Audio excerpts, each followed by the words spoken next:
All right. Well, hey. Hey, thanks for being here. My name is Michelle Gittler. I have been able to be the committee chair for the BOLD process, and I'm also the president-elect, so that's fun. That's a lot going on. Yay! And so this is a little intro talk, and what will happen is those of you who are here, who are hearing the intro talk, you'll disseminate it, and then other people will disseminate it. So what we're going to do today, in a hopefully shortish amount of time, is to make sure that everybody understands or knows what this BOLD vision is about, where we're going, and where we hope that physiatry goes. So if you've been coming to the meetings, or if you've logged on to the Academy website, you've seen the word BOLD, and you may not know what it's about, but you've seen it. And we've created this vision that we're actually following through on. So I've sat in on a lot of strategic planning meetings at my health system, and they go exactly nowhere. So that's disappointing, but this is exciting because we're following through with what our BOLD plans are. We have 4 areas that we're focusing on, and we're focusing on them because these are the ones that bubbled up first, not because these are the only things we're interested in. So our plans are looking at practice areas related to musculoskeletal management. So many of you know, or where you trained, that rehab doctors often aligned with surgeons, right? That was what musculoskeletal doctors did. And we're going to talk a little bit about how musculoskeletal care is changing its vision and changing its trajectory. We're going to talk about what you may think of as post-acute care, but the Rehabilitation Care Continuum. Pediatric Rehabilitation had long felt like they were an orphan, and now they're an integrated part. They feel integrated about how they're going to manage to care for all the kids with disabling conditions across the country. And then finally, Cancer Rehabilitation Medicine, which also has had the opportunity to develop its own set of sea legs prior to this, now creating a really codified and focused plan. So we have this playbook, you know, we're a sports team, and we're a team. We all do it together. What we're going to do is, I would say go blue, but I don't really care about them. Sorry. We're going to talk a little bit about how we're implementing the plans.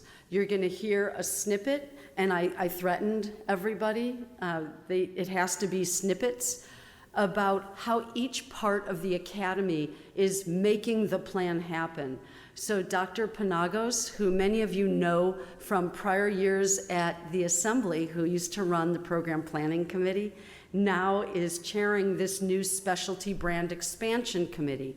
And he's going to talk about how that is going to help support and help drive our BOLD initiatives. You'll hear from Flanagan, who chairs our Medical Education Committee, about how we've really revamped medical education in order to help it support us as practicing physiatrists and not just about CME anymore. And then Dr. Anaswamy, who is ascending to the role of chair individual of the, of the Quality Practice Policy and Research Committee. He's going to talk a little bit about that and also share with you what's happening with the registry that the Academy has invested in order to help us start collecting information, again, to give us data to justify and prove that what we do is the most important thing in medicine. So big thank you to the people that have sat on this steering committee. Peter Esselman, who maybe many of you heard speak today, was our president and is our president till Saturday. Ed Burnetta, who co-chairs the Rehabilitation Care Continuum. Jared Cottrell, who, by the way, was my medical student, so I'm going to take credit for that. is on the MSK committee. Mike Green is on the PEDS committee, and they're meeting next door right now. Mary Vargo is on cancer, and Stu, right over there, Weinstein, wave Stu. Stu's going to be the president-elect Saturday, so that means we get to spend a lot of time together. I know. Kevin Carniero, who is also in the MSK group, Dr. Marlis Gonzalez Fernandez, who helps co-chair the Rehab Care Continuum Committee, Bob Rinaldi, who sat as a at-large board member on the Board of Governors, is now co-chair for the Pediatric group, and Eric Vysotsky is helping to co-chair our Cancer Committee. So they've all done a lot of work in making the steering committee function so that we could come up with these plans. Just a plug, volunteers are what keep this going. So thank you to each and any one of you if you've done volunteer work, and if you haven't, come do some, and if you want to do more, we've got plenty to do. And then a reminder, if you've been in any of the assemblies over the last few years, or if you've participated in any of the get-togethers where we got physiatrists together to hear what their issues were and talk about what their frustrations were and celebrate what their achievements were, and if you participated in a survey or you participated in a focus group, you and thousands others have helped shape this vision. So we're going to talk a little bit about the road and then talk specifically about the destinations. Initially, this was Visioning PM&R BOLD, meaning what is it going to look like? What parts of it do we need to focus on, and what things can we discard? How can we create a strategic vision? And what we came up with was to identify that we need a unified vision for our specialty. We're fragmented, and probably if we went around this room with all 24 people here, each of you do something different. So how do we create a unified vision for a specialty that represents so many different practices? Advancing PM&R BOLD is to transform the specialty so that the specialty can work for and with you as healthcare changes. We can't stay in the ruts we're in, and these visions, which are really fun, need help getting there. And that's where we're advancing BOLD. We could probably say it's playing BOLD now, but playing sounds too childish. Some people are wondering, and some people are a little annoyed about why we're changing things, right? It's fine just the way it is. And for several reasons. One is maybe no one knows it, but healthcare's changing, right? How we get reimbursed, who gets to go to various aspects of post-acute care or inpatient care in a hospital, how your care is rendered, who gives you your care, and what their training is. So we're at a time right now for rehabilitation medicine to change what we do and how we do it. And we can do it based on the things that we've been doing forever, right? Teamwork, we've always been doing that. Patient-centered care, we've been doing patient-centered care forever. And a holistic approach. We don't just treat a stroke, right? We treat Ms. Jones, who is the cafeteria lunch lady, who also has a couple of foster kids at home, and that's why she needs to get home and get back to work. We've always done this, and this is an opportunity for us to show everyone what we've done and influence healthcare to value our core beliefs and values. Finally, at some point we have got to get paid for doing what we do well, which is focusing on function, focusing on getting people back to either doing what they were doing or being better at what they need to do, or helping them recover from something devastating so that they're optimizing their self and who they are as they return to their community. So things are going to change. They're already changing in healthcare. You've already noticed that. But, if you don't want to be on the menu, you've got to write the menu. And that's what we're trying to do with BOLD. So why now? Now's the time, right? If we don't address rehabilitation medicine, physical medicine and rehabilitation now, somebody else is going to pick us apart and decide what we can and can't do and how we should and shouldn't do it. So our window's open, but it's slamming shut, and we need to take advantage of that open window. We've all been hearing about population health, and you hear administrators discussing population health. And maybe some of you, like me, are thinking, well, you don't even know what that is. I do that every day. Population health means we look at what the circumstances are of the individuals we're caring for, understanding that accessibility to housing, to transportation, the safety of their environment, their ability to exercise, their ability to be in an environment where they can get out and about. All that stuff's population health. And again, rehabilitation's done that forever. Medicine has just now decided that we're going to value that. So we need to explain how population health, when you create these opportunities, how communities become healthier. And as I said, if we don't do it, someone's going to do it, and I would say they're not going to do it for us, they're going to do it to us. So we started in 2016, and as I alluded to, we had virtual town halls, we had community gatherings, we had focus groups, we had surveys, there were polls, and we got the input of a lot of physiatrists.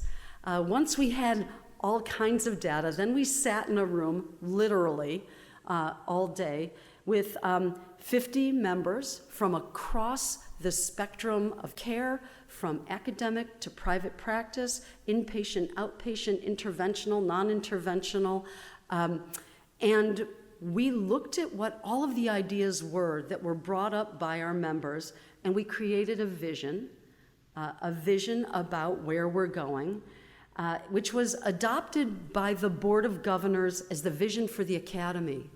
So I just want to reiterate, these 50 people were talking about a vision for the specialty. We adopted it as a vision for the Academy, understanding that the Academy is the specialty, and the specialty is the Academy.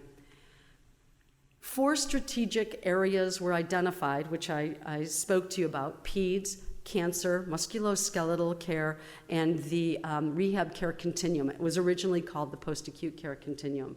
And then we looked at creating this infrastructure to make sure that we could make this work, that we could change our paradigm. So, sharing a little bit, maybe you've seen this, there are some really important words that are colorful. We believe, and I think you all believe, that physiatrists, or depending upon where you train, physiatrists, are essential medical experts, and we're essential in value-based evaluation, diagnosis, and management of neuromusculoskeletal and disabling conditions. We know that. We just need to make sure everybody else knows that. We're indispensable leaders in terms of directing rehabilitation and recovery, meaning you need me. You don't need a neurologist. You need a rehabilitation physician. And we do this not just in rehabilitation when something's happened, but we're pretty smart and we know about preventing injury, disease, secondary conditions, and complications. And then we utilize the word vital in the third aspect of our statement, saying that we optimize outcomes, and we do this early and throughout the continuum of care. And I don't know what areas each one of you practice in, but it's more common than not that when people have run out of things to do, then they send them to the rehab doctor. Right? Or when they can't figure out how to get someone home, then they call the rehab doctor. We want to be involved early and throughout the continuum of their healthcare experience. So we need to be together. And our specialty, like our country, a little fragmented. We're a team, though, and we may practice differently. We may practice in different places. We may have different ideas of what's important, but we are a team. And when we do it together, we're pretty incredible. So what we're trying to do is create this opportunity to learn from each other, to hear what the successes have been, and also hear what the failures have been. Like, why should somebody else fail the same way I did? Fail your own way. Share the diverse perspectives and create communities that learn from each other. So moving forward, we've got a couple of things planned. I don't know how many of you saw this schematic. We are not going to make each one of you do the track, but it would be pretty fun. But if you get the opportunity to look at the track and understand what they're doing, you'll see that this is a team. Track is a team sport, right? No one person does every single event, but together you're able to compete. So I would encourage you to spend some time noodling around where there's that big pictogram. It's in the member center. Yeah, and you can read. I'm not going to read everything to you, but on the bottom you'll see we talk a little bit about musculoskeletal care, about pediatric rehab, cancer rehab, and the Rehabilitation Care Continuum. And we're trying to use these active words of sport and team because it's active. Because it's not going to happen unless each one of us participate. And if we all participate together, then we're going to finish. So I've talked about the practice areas. We're looking at other areas as well. And I'll share that the area that we're really focused on and really perplexed by is pain. How do you tease out pain from musculoskeletal care? How do you tease out pain from spine care? Right? So that's something we're struggling with. And when I say we, it's the collective we. And so we're pulling together groups and think tanks. We have a think tank on pain medicine so that we can help understand how people identify themselves, what their practices are, where we go, what we need to do. And we're doing the same thing with spine rehabilitation. So I'm going to tell you just a little bit about the envisioned futures for each one of these areas and encourage you to go to the learning collaboratives that are happening scattered throughout the rest of this meeting. The Rehabilitation Care Continuum started as a vision of how does the rehabilitation physician get and stay involved in post-acute care. That's how this started. Until we recognized that we are the people. We are the only ones in our healthcare systems that can lead a patient through the acute setting, into the post-acute setting, to home, back again, outpatient and home help, being careful users of resources and understanding what people need and when they need it and maybe what they don't need. Most importantly, though, so that they're the best them they can be as they go through the process. We talk about traditional roles in the IRFs, in the inpatient settings, which are a little bit under attack, but we also talk a little bit about other post-acute settings and the acute hospital settings. We're looking at how do rehab doctors get our foot in there to help with the baseline functional assessment and not have that happen on a Friday at 3 o'clock when they're trying to discharge someone home only to realize no one's seen this person walk. It happens. We're the ones who are looking at the care pathways. We do that for every single patient we care for, whether they're an inpatient or not. We already do that. Well, how do we codify that? How do we establish co-management models so that we're spending our time doing the important work of rehabilitation and maybe not as much time doing the work that we're not as good at, which is some of the medical and surgical management? Because we want to create efficiencies, and what we want to do is enhance our leadership of that team. And then finally, perhaps most importantly, how are we going to get the systems and payers to value all the work that we do, the value of the work that we do in enhancing the timeliness and the efficiency of transition? How are we going to get them to understand that when we're involved early and often, the length of stay decreases? I've heard people tell me, well, rehab just increases the length of stay. And why is that? Well, you have to wait for insurance approval. And why is that? Because you consulted me on day 5 of the hospital stay. That just, it doesn't make sense. So involving us early, but making sure that the payers and health systems value what we do instead of identifying rehab as that thing, that sort of add-on, is going to enhance outcome. It'll decrease patient anxiety, people who don't know what's going to happen next, and we think it's going to improve overall outcomes. So the Learning Collaborative for the Rehab Care Continuum is Friday. That's tomorrow. It's from 8 to 11. And the collaboratives, except for PEDS, which is next door right now, are across the way at the Grand Hyatt. And Lone Star BNC is on the second floor, just in case. And what the Learning Collaborative is going to focus on tomorrow is how we position physiatrists as the leaders across the care continuum. And how do we look at co-management models? So we have 2 speakers that are going to be helping create some structure. Sally Brooks is from Kindred Hospital, and Mark Dordan, who I trained with, works with NGS and with Anthem, and they'll be sharing some perspectives on health system and payer. And we're going to be looking at examples, the stories that we tell about how physiatrists have navigated people across and through the continuum. And Dr. Burnetta's here, and I don't know, is Marla's here? I think she's in the I don't know where Marla's is. Dr. Burnetta in the back is going to be helping to lead that. The MSK envisioned future, as I said, is a little bit different than what most people have grown up with when we think about spine care and musculoskeletal care, right? We always think like, oh, we're going to be there for the surgeons. But our envisioned future is that we're partnering with primary care because we need to see all non-emergent MSK care. That's our thing.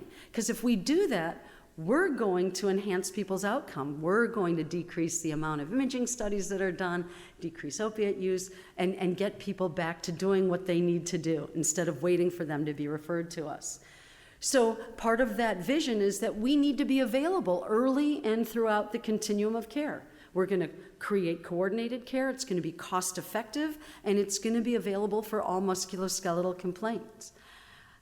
We're going to be the individuals who are seen as the torchbearers for value-based patient care, directing the rehabilitation for individuals across the transition in the care continuum, wherever they end up, and making sure that they get the amount of therapy they need, not too much and not too little, and they get the imaging that they need, and that they don't bounce around unnecessarily. Then hopefully, as we see people see how this works, and when I say people, I'm talking about primary care groups, what we're going to anticipate is that healthcare organizations and other primary care groups are going to look at these kind of co-housed primary care with MSK-led centers. Everybody sitting in one place.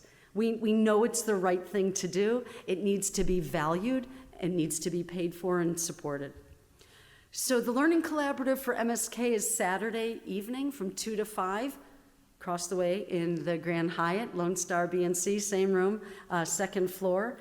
And what is going to be the primary discussion in that Learning Collaborative is looking at alternative payment models in building these new models of care and offering to practice, how we offer to practice with primary care providers. We have 3 speakers in that structure. Santosh Thomas and Chris Garrison, actually there's 3 parts with 4 speakers, I misspoke, are members of the Innovative Payment and Practice Model Committee, and they're going to be talking about some innovative models that they have worked with. Lee Mills is a family medicine physician who knows about alternative payment models. And then Mike is, did I see Mike? Mike Hatsakis is going to be talking about our registry and the registry steering committee and how we utilize that to prove our value. The Cancer Rehab Medicine envisioned future is looking at physiatrists as integrated and essential parts of the interdisciplinary cancer team, that we're valued and that everybody understands that we have a role at the table when you're putting together a cancer program. The plan for this envisioned future is that the physiatrists will lead the development and the validation of cancer rehab medical care. The physiatrist is going to be involved early and often through that journey, which is a complicated and frightening journey for patients, with our ability to focus on the patient holistically and talking about function and outcome, looking at issues like prehabilitation, creating efficiencies, helping them to navigate some of the emotional issues, the anxiety attendant to not knowing what comes next, and improving outcome. And then finally, we would like physiatric-led cancer care, cancer rehabilitation medicine, to be recognized as a standard of care for individuals navigating a new cancer diagnosis. This learning collaborative happens Friday afternoon as well from 2 to 5 across the street on the second floor. And what this group is going to be looking at is determining what the core competencies are of cancer rehabilitation medicine. And they're struggling a little bit with this. So what they did was they did a pre-meeting survey to understand what everybody believes you need to know about cancer rehabilitation. But then what they did was identified areas where there wasn't consensus. And they're going to be talking about things like prehabilitation, when you do injections, survivorship. So they're going to work together to come up with this list, if you will, a punch list of core services, and then discuss how do we create a curriculum to help teach people who are already in practice, and then how to inform GME education as to what are the basic things a rehabilitation physician needs to know to participate in cancer rehabilitation, and what are the specialty things you need to know and train for to be that specialist cancer rehabilitation physician. And finally, right now, like if we could punch through that wall, the Peds Rehab group is playing with their envisioned future. Peds physiatrists had felt like they didn't have a home for years until all of a sudden they started coalescing around this understanding that there just are not enough of them. But there need to be more of them to help navigate all the kids who have disabling conditions, either from birth or acquired disabling conditions, through their life transitions back home and into the community. They're talking about how they champion what they call the transdisciplinary approach across disciplines, looking at quality of life and function. They want to talk about how you include the family and team relationships as the kids navigate through adulthood. And they also want to talk about how they get out of the medical system and extend into the community at large, into the schools, into the community services, the sporting events, and the other social opportunities that all kids should have in order to grow up to be the best kids they can be. They're the exception, of course. They're here with us right now. And what they're discussing are the barriers and solutions to the workforce issues. So for Peds Rehab, they're talking about how do you get a workforce? There's something there. Oh, wait, I got one. So they're talking about telemedicine. They're talking about advanced providers. And more scarily, perhaps for many people who really like the ruts in the road, if somebody wants to be a Peds Rehab physician, why do you have to do 3 years of adult rehab? Just asking. So these are the questions that they're navigating. So that's just a little introduction into what we're doing. And now what we're going to do is transition to telling you how we're leading these charges. So we know the vision's pretty crazy. It's pretty audacious. It's going to require a lot of change, and most of us aren't so good with change. And it will be supported by the Academy, but it has to be supported by grassroots efforts, by physicians who are working and playing in their own communities and healthcare systems across the country. So what we're saying is we know that there are hurdles. How do we overcome it? We know we need data. We need data to support that what we do is important and that we're the best and only ones who can do it. We know we need to improve what we're calling our specialty brand value. That means that outside of our world, payers and healthcare providers, They need to understand our value, and that's what our specialty brand expansion is doing. We need to provide leadership training, and if you're not aware, we're partnering with Kellogg in order to offer physiatrists the opportunity to gain real leadership skills to bring back into their communities. We need to understand what education we need, those of us who are already out in practice, and which education is critical for the residents as they're in practice. We're looking at our workforce limitations. There aren't that many of us, right? There are 9,600 of us amongst friends. That's not enough to do all the things that we think we need to be able to do. And most importantly, our voices need to be heard. So we have a playbook, and some people have read it, not everybody, but that's okay, you'll read it soon. But we're using all of our volunteers to help us with that. So as I said, Dr. Panagos is looking at the specialty value. Flanagan has been looking at workforce limitations, leadership preparedness, and a couple of other critical educational opportunities as MEC chair. And Dr. Anaswamy stepped up, thank you so much, regarding discussions of the registry as well as what QPPR is going to be doing. So, Andre, welcome, man. Thank you. Mm-hmm. Thank you everyone for joining us today. This is very exciting, and it's very exciting to be part of this journey, especially because we're really defining what we do and our value to the system. Okay, so we've heard loud and clear from the PM&R BOLD early phases that we need to increase the way that PM&R is valued in our medical systems, our payers, and our patients. And value is the important word here because it's about what our stakeholders believe we can deliver. We usually deliver the care after something has not worked out well, but the question is, why aren't we not involved early, very early in the phase of patients' healthcare delivery? And with this is what we've identified as a key barrier to our specialty advancement to the new vision for PM&R BOLD. So the question is really, how do we influence our stakeholders to ensure that our specialty continues to thrive? And in this changing healthcare environment, we do have an opportunity, a unique opportunity to do this. So we can redefine PM&R's value, or continue to provide high quality value in the care of our patients, what we've done for many, many decades. The question is, we need to be understood that we are doing that.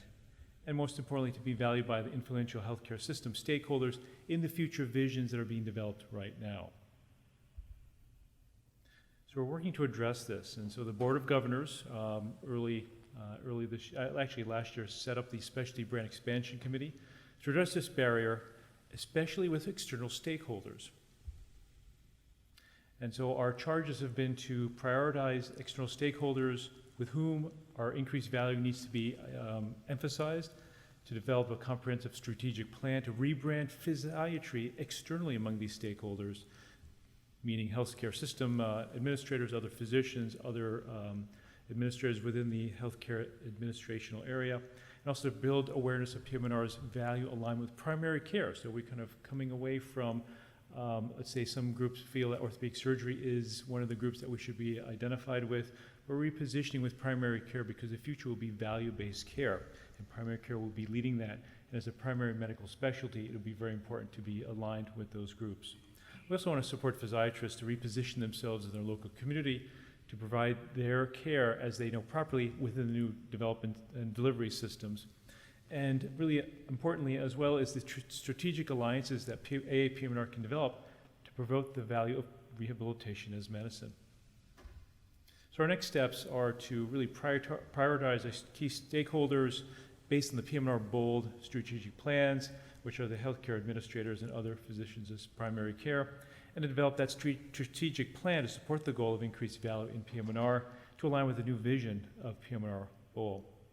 So Dr. Flanagan is going to come up and talk about the educational side of the PM&R BOLD initiative. That's okay. All right. We'll just wave this. I'm in the spirit. Okay, so I'm excited to be here to tell you about some of the things we've been doing with education in the Medical Education Committee. We've done a lot with MEC, partly because we used to be a committee that focused a lot on CMEs and preparing our members for maintenance of certification, which is everybody's favorite topic. But what we realize with what's happening with BOLD, we need to sort of steer away from that a bit and really think about how we're going to provide professional growth for our members. So with that said, what I'm going to review with you today, some of the things that we've been doing, because MEC is really going in a really bit of a different direction than we've been in the past. So in all of the BOLD meetings, virtual town halls, and what have you, what we recognize is that we need to help our members and physiatrists in general be better leaders. So we'll talk about some of those initiatives. Michelle talked about some of the workforce limitations. There are about 12,000 of us or so.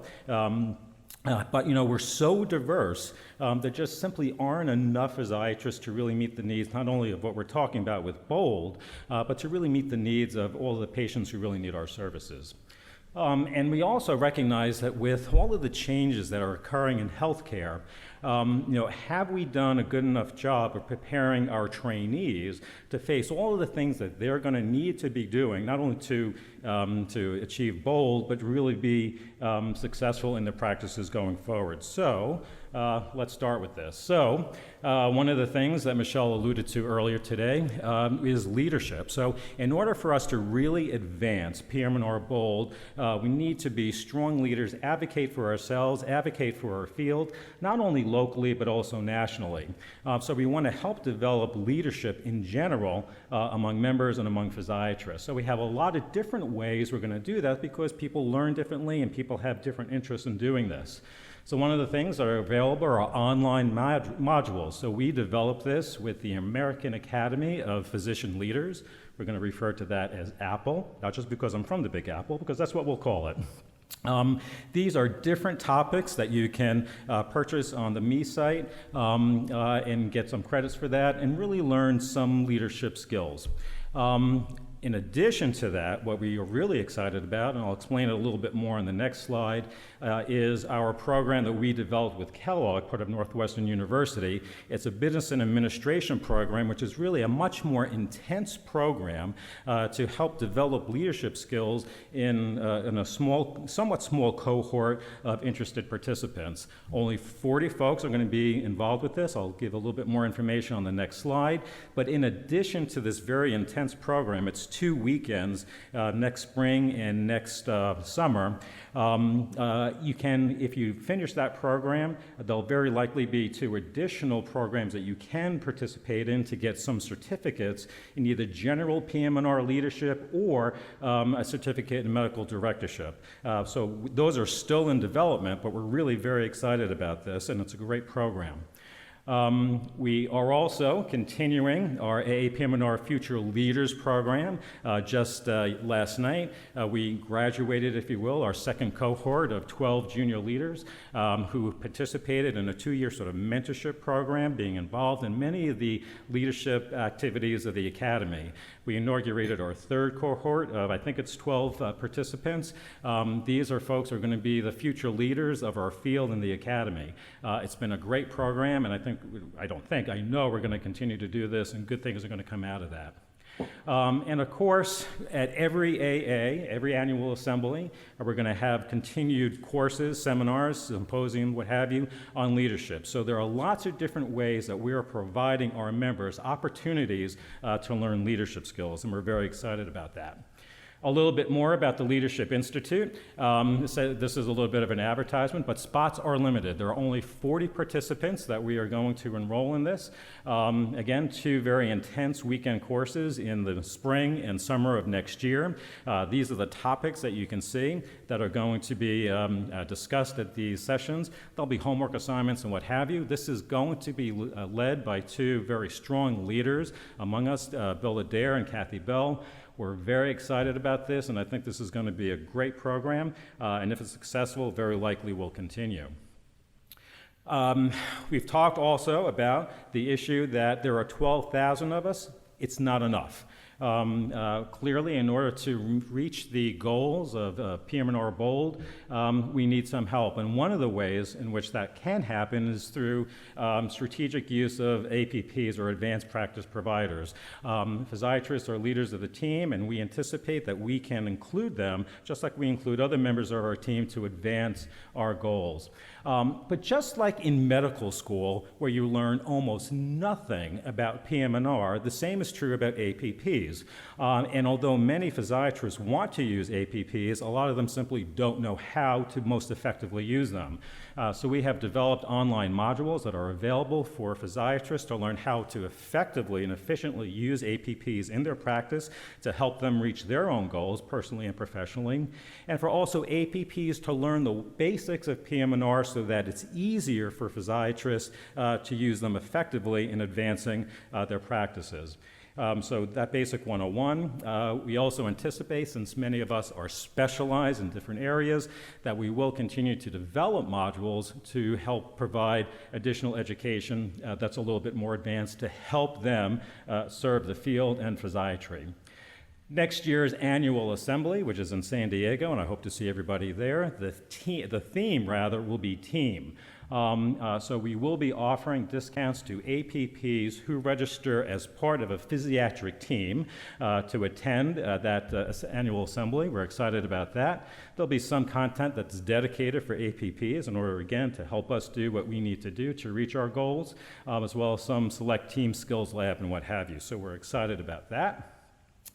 And one of the things that we've recognized in all of the work that the Academy is doing, and particularly through BOLD, is that we are changing. The healthcare world is changing, PM&R is changing, but have we really kept up with the training needs of our residents as they go into the real world? Are we really preparing them the way we need to? We've recognized, as has some of our sister organizations, that we probably need to do a better job. So we have engaged in a tri-organizational initiative with the AAP and the American Board of PM&R to reestablish some core training needs that cut across everything we need to know as a physiatrist into the future.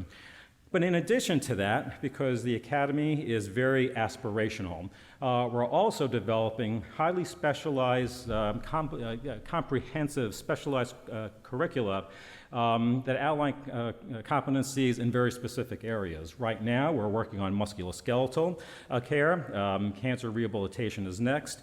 And you can imagine that this is a very comprehensive, time-consuming process, but we feel it's important because we really want to move our field forward. This just sort of gives a bubble diagram. So, the core knowledge of physiatrists there in the middle with some specialty areas around them. These are not the only specialty areas we recognize, but just to sort of put it into a diagram for you.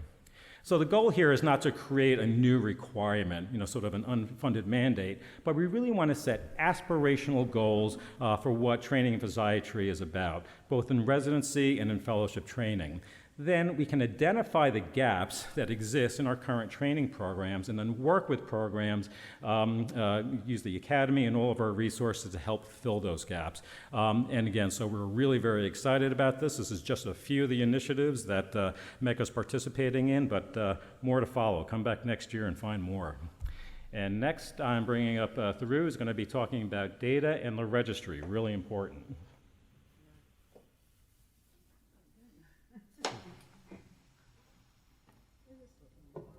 Supposed to be a handle here. I'm improvising, there isn't one, but we are number one. Well, thank you for this opportunity to start my role a little earlier than expected. It is exciting.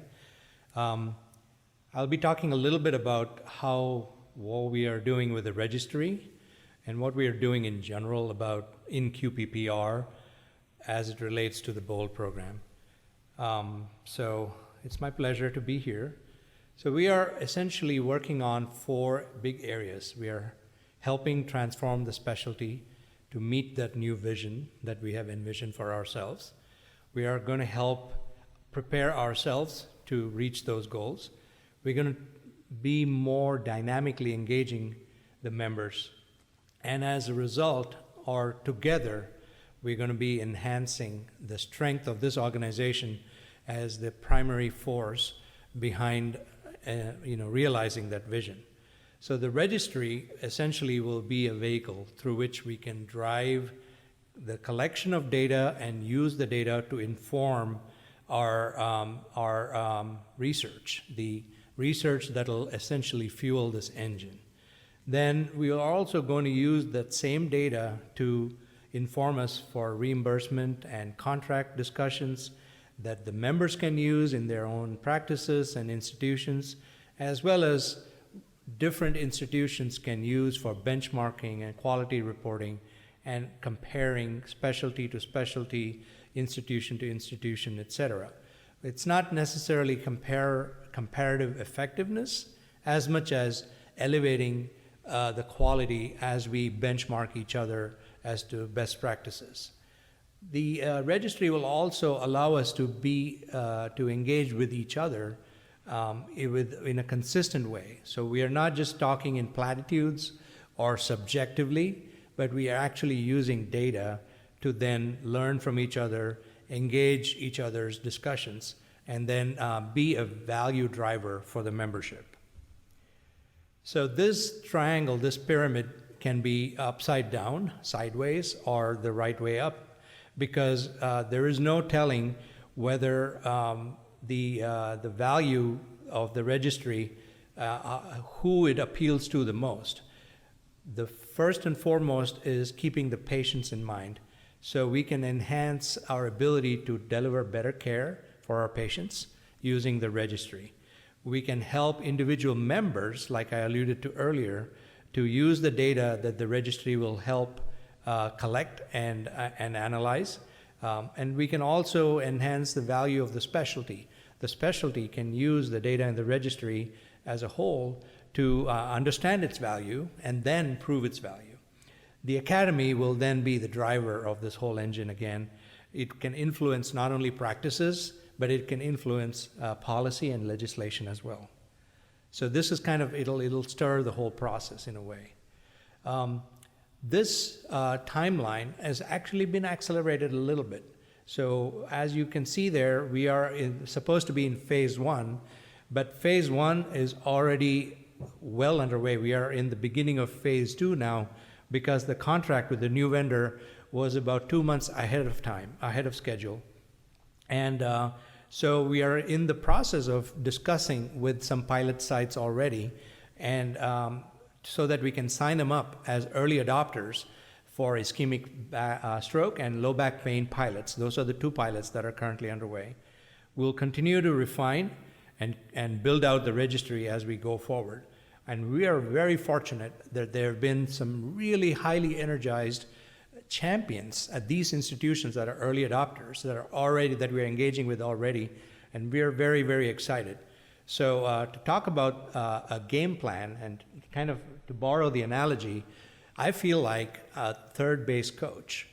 I feel like I'm a third base coach kind of waving the runner into home plate. And the reason I'm using that analogy is very exciting because we're about to score a run, but there is a chance that that runner might be thrown out in home plate. So that it's scary. And that risk is something that we are taking. And if it doesn't engender that fear, it's probably not worth taking that risk, because we're fully aware of the risk that we are taking of going ahead with this registry. I feel like that analogy captures the excitement also, because we are potentially scoring a winning run. As we go forward, we're going to continue to scale this pilot and go beyond these 2 pilots into other topic areas and potentially expand it from a small group of really well-intentioned early adopters to bigger, larger programs, and not just institutions, but individual members as well, which was kind of the model that we were using previously. So as you can see in this slide set, we are going to start with low back pain and ischemic stroke, and then move on to the Rehabilitation Care Continuum, other areas in musculoskeletal medicine, pediatric rehab, and so on, once again following the same 4 pillars of the BOLD initiative. A little bit into the details if you are a person that would like those details. And I'll go through these as fast or as slow as you would like me to. The low back pain details, the data elements that we're going to be collecting are the following. We're going to have demographic information. We're going to have some other medical characteristics and history.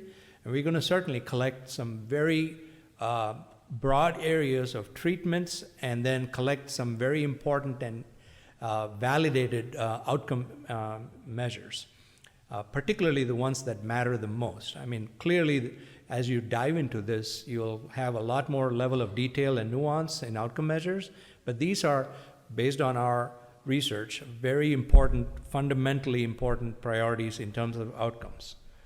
And we're going to focus on that for sure. The inclusion criteria and exclusion criteria of the low back pain pilot are up there, and our follow-up protocol will definitely be measuring these outcomes and collecting data at 6 weeks, 3 months, 6 months, and so on. Then the details of the stroke pilot, and again, if you'd like me to slow down, let me know, are here in front of you, and then these are the inclusion and exclusion criteria and the follow-up protocol for the ischemic stroke pilot. If you'd like more information and that brief overview was not sufficient, you're welcome to go and try out the dashboard demos that are available in the Learning Center on Thursday, which is today at 4 o'clock, or tomorrow at 9:30, or Saturday at 9:30. And there is also the registry booth in the exhibit hall that's open during normal exhibit hours. In addition, the reason why I am pinch hitting for Michael Hatzakis, who is a lot more dynamic and much taller gentleman than I am, is happening concurrently. So obviously, if you're here, I can't ask you to go and attend that, but you chose well.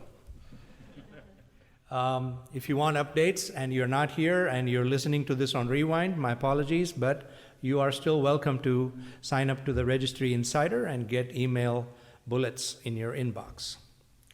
And I'll be talking a little bit about advocacy as I'm continuing the baseball analogy here and pinch hitting again. So I'm not a coach now, I'm here, I'm a batter. So broad items that we are focusing on in terms of advocacy and the scope of practice. Many of you have heard a lot of news in this domain, and there's still plenty of informational posters and other items that you can see all over the annual assembly this time. The definition of rehab physician has been a hot button topic lately. We are really deep into reimbursement advocacy, and we have had some real wins, and as I will tell you in a moment. And we are also focusing a spotlight on physiatrist burnout and administrative burden. We continue to focus on this, but we're certainly putting a spotlight on the burnout a little bit more. So as you saw here, we put a stake in the ground and said, we're going to define the role of the rehabilitation physician and the importance of a physiatrist being the medical director in inpatient rehab. And then we are also focusing on the scope of practice issues with state level, where if you can see there, the Academy, in collaboration with the Medical Association of Alabama,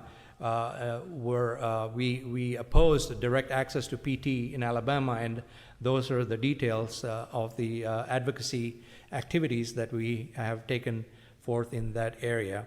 And we're also, here's the position statement snapshot. And we are also going to be talking about the bullet points. The main bullet points from the position statement are as follows. The best practice for treating patients in IRFs, and I'm going to read off the slide, Michelle, I apologize, because I have to get this right. The best practice for treating patients in IRFs calls for a director of rehabilitation and the designated rehabilitation physician to be a physiatrist. That was really the take-home point number one. And the take-home point number two was the physiatrist specialized training makes the PM&R physician the most qualified specialist to lead a team of medical specialists and therapists to be involved in the patient's rehabilitative care. So these were some real hard, important points that we emphasized and put forth in the position statement. This is where the team went out to bat. Once again, the baseball analogy comes up here. At the CMS offices. This was earlier this year in March. And that those activities led to a tremendous surge of engagement with the membership. As you can see here, a high water mark of 1,100 members or more that wrote to CMS as a part of this advocacy effort. 40 organizations signed on with the stakeholder letter. 6 different academy leaders were on this ad hoc work group, and we sent strongly worded letter to the CMS, had 2 meetings with the CMS, 1 meeting with the OMB, and then 2 meetings with other staffers on the Hill. We had leadership calls with stakeholder organizations such as the AMRPA, AAN, Encompass, Kindred Select, AHA, ACRM, as well as UDS. And these were the other organizations that on the right side that you saw, that you see there, that's not meant to be readable, but just gives you an overview of how many organizations signed on to us, with us. And you might be seeing these little posters that look like snakes on your way to the sessions.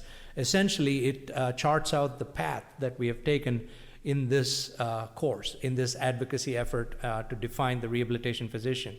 And as a next step, as you may have heard, the effort with the CMS was not quite a win, and we are not taking it as a loss either, because essentially it reinvigorated our efforts to continue in this phase. And the next phase in this area essentially is that there is a new inpatient rehabilitation work group that has been established to focus on the future evolution of this whole advocacy effort and how it impacts the patients, the industry, and the physiatrists in general. We hope to reach consensus on the short and long-term goals and to establish firm guidelines so we can guide us forward in this space going forward.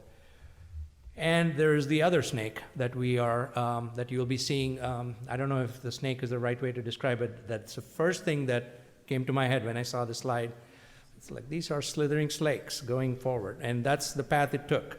And we are actively engaged in reimbursement advocacy, and we have had a very clear win in this path. And we continue to work on E&M coding issues, and there's going to be a pause and probably a redefinition of the proposed changes, and the new changes will not take effect until a couple of years from now. We successfully avoided the collapsing of the E&M codes into 3, which would have adversely affected our RVUs. And we're going to now pivot towards educating members about the new coding and documentation requirements once we have a better understanding of where they finally land with their proposed changes. And a big win for us, as I alluded to earlier, is Dr. Grierson, I forget how do you say it, but he is on the RUC committee and a big influence in actively engaging with the group and batting for the physiatrists and representing the field, and especially with challenges associated with medically complex patients. So he's making a huge impact, and big kudos to the RPRC, Dr. Grierson, and the Academy in getting us a seat at the table and having a big voice heard at the table as well. Physician burnout. We are going to be focusing on this quite a bit. As you can see in that little graphic, the 2018 Medscape physician burnout statistics, we were 8 out of 30 in specialty, and in the 2019 report, we were number 3. So the burnout rate of physiatrists has been getting worse, and we are alarmed, concerned, and we definitely want to put, that's why we're putting a spotlight on it. And you'll hear a lot more about all the different steps we are taking in this area going forward. But one of the big reasons we think for the burnout is the denials, and we're working hard at trying to identify factors and reducing the denial rate, educating members, educating the payers, and also working with our quality team to better understand this process so we can have a firm footing to stand on. We are also trying to address the burdensome prior authorization process, and our HPNL committee, which is an action there on the steps of the Hill, are continuing to work on this with educating the staff, the congressional people, as well as dealing with the payers and CMS directly. So activities are going on, and we will continue to put a laser light on that. So I think it's my turn to pitch it back to our fearless leader. Thank you. Thank you. Thanks for So we're wrapping up now. It's been a lot of information, and what we've done is shoved a good year or two of information at you in 50 minutes that we've been working on for years. So thank you. Our message is that if we don't do it together, it won't get done. It's not just about what I do and where I do it. It's about our specialty and making sure that we are around to take care of the patients we have today, the patients that are going to need us tomorrow. It's about our future as a specialty. So thank you for being here. If you have questions, come find one of us, but tell the people you work with about what's happening. And if you get a chance to nose into one of the learning collaboratives, do it, enjoy, be a part of change. And if you have other ideas, that's what it's all about. So thank you. If you have any questions. So very thank you much for the overview and very aspirational. So most of plans have some sort of metric for success. And looking at this, I don't really see, how are we going to know when we quote unquote succeeded? We've reached that goal. When is that going to happen? Or how do we check it off that we've made it, so to speak? So I'm not certain there's an end goal, because I imagine as each one of these specialty areas demonstrates the ability to hit their stride, whether it's in peds rehab, looking at how you navigate the current training requirement, that we're going to see other parts of our specialty saying, hey, we want to do that too, right? We want to reevaluate what we're doing and how we're doing it. Or when we look at musculoskeletal care getting embedded in primary care, we may say that other parts of our specialty want to be embedded in primary care practices. So what we believe is that these 4 specialty groups, as they start hitting their stride, as we are recognized as being critical in the healthcare scheme of things, not just an episode in the care, that's going to expand to other areas of what we do. And as I said, pain management is going to be probably the next area that is going to bubble up as we define it better and understand what our role is and advocate for how maybe we're the ones who are directing pain management, not anesthesia. But I don't think there's like the end. I think it's getting momentum because healthcare is going to, the end is going to change. So there's no objective metrics. If we got, say, inpatient rehab should be, now it's roughly, let's say, 70% physiatrists is 90%, is Well, I think we'd say 100%. Sorry? 100% physiatry driven? So that is perhaps a goal? Or I mean, it's just, most goal setting there would be some objective metrics, and I think hear any here. That's fair. I would say that our next metric is probably looking at the definition of a rehabilitation physician and the rehabilitation medical director. Like when we can hit that and understand that you have to have physiatric training, that's the goal. But I don't think we've gotten there. But Stu, maybe you want to. Fair question. I would say that the one big data point that we're looking at is in our registry and the ability to ultimately do comparative effectiveness research about physiatry versus other specialties in terms of managing certain conditions. For now, we've looked at low back pain as being one, ischemic stroke being the other. So our hope is we will collect data. We will have actually comparative research to prove our value. So I think that is one endpoint looking at data. I think that this is a bit of an amorphous. We try to reimagine the future of physiatry. We hope we're on the right track. One thing I can say to you is that while this is what we see the future, this is not to denounce what we're doing today. So for example, looking at MSK, this is not to suggest that physiatrists who are practicing with surgeons today are evil and no-gooders, or they're not do-gooders. So we are looking at essentially a vision of the future that is more theoretical. But I will say this, I do think that the registry is going to be probably our savior in terms of having our specialty both survive and thrive in the future. And I think that's where the outcomes are going to be. So So what if, worst case, the registry doesn't support human harm? That is something that, that certainly the person has to be considered. Yeah, it has to be considered. I think that the belief of the input we've had from, as you heard, with 1,000 people is that based on our practice experiences, we believe strongly that physiatry has value and is the better product. So I think we have to go with that. I mean, if it ultimately proves that physiatry is not, that's a bigger problem. That is a problem. But I don't think we start with that premise. Susie? So I have a question and a comment. The question is, just as we're struggling to define what is a physiatrist, and physiatrist should be the rehab physician and it shouldn't be the person who had the weekend course, my concern with the advanced practice nurses, and we have 5 in our practice, but I can tell you they know nothing when they get out of their training, and they're by our side for at least 2 years before we let them see a patient on their own. So that's our training for them. The problem with advanced practice nurses are there is no specialty recognition, and I've gone to post-acute networks and I've gone to nursing homes, and the answer is, oh, we don't need a physiatrist to see the patient. We have this physician, this nurse practitioner who can take care of all this. So they are day 1 out of their training, and all of a sudden now we don't have to just cope with all the other doctors who say they're rehabilitation medicine. We're going to have a slew of nurse practitioners. So how do we define the nurse, and yes, we need extenders. There's so many things that are unbelievable, but how do we define that we haven't opened up another Pandora's box?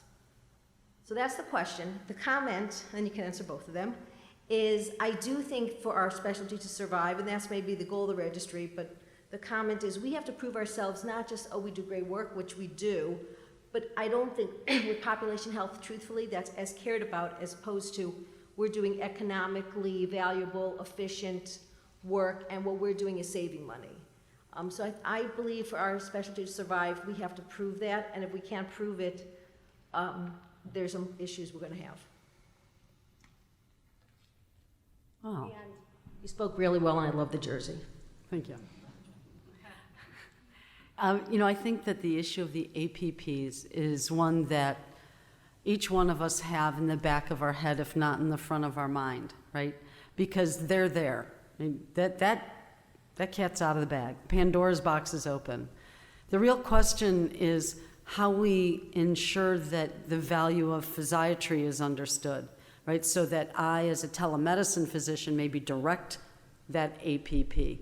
And I think that's what BOLD is looking at in these 4 areas, that we have got to demonstrate our value.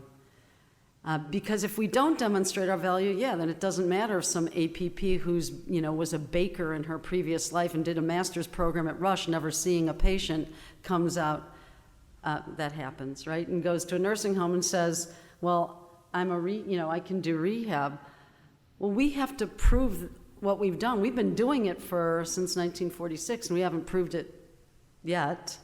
We're hoping to get some reins on these ponies and be able to demonstrate that what we do is not just better, smarter, faster, less expensive, but when we talk about issues of population, and I do think we have to talk about that, that's what's getting reimbursed, is how you're keeping that community healthy. Because if the community isn't healthy, then the cost rises in some way. So it may be that rehab doesn't decrease the cost for each individual, right? It may be that you have to invest more in the patient in the short term so that in the long term, we're not investing in them, right? We're not paying for them to be in the ER. But I think Stu's right. As we include more things in the registry, we'll be able to measure what we do, but hopefully we'll be able to show as well that APP watching the patient in the skilled facility keeps that patient there 60 days. Whereas if a rehabilitation-directed APP or a rehabilitation physician's in charge, they're there 9 days for the same diagnosis. But we have to get the data. So we're hoping everybody's going to participate in the data collection, which would be really fun.